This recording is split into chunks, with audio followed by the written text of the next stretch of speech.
Ask the citizens that have made that constitution. If we think it's not working, we have the right to go back and try to tweak it into a system that works for us. Okay. Another question. As a losing candidate, what do you attribute your loss to? Thank you. My loss, first and foremost, was because I went into that campaign just 3 months before. I went into that campaign with very little resources, right, for the campaign, in as much as I'm fairly well known in the area. I would like to attribute the third particular issue of that loss to the party system.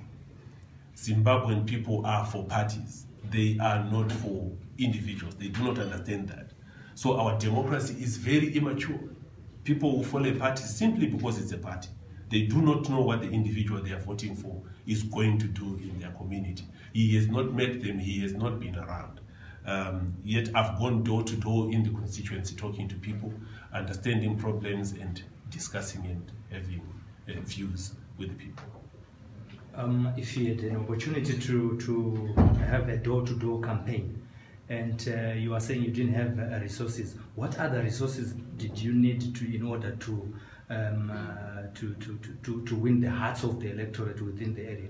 Yes, thank you. A door-to-door campaign is only going to allow you to meet the people that are at the house at that particular moment. So if I come to your house today, you are here, you're at work, and you are the voter. And Zimbabweans are a people that are not really, I do not know how to put this very nicely. We do not want to say the truth most of the time. So I will talk to you and say, my name is Fungai Chiposi, I'm here, I'm campaigning to be a member of parliament for this area. Yes, please come in and talk and all that. That person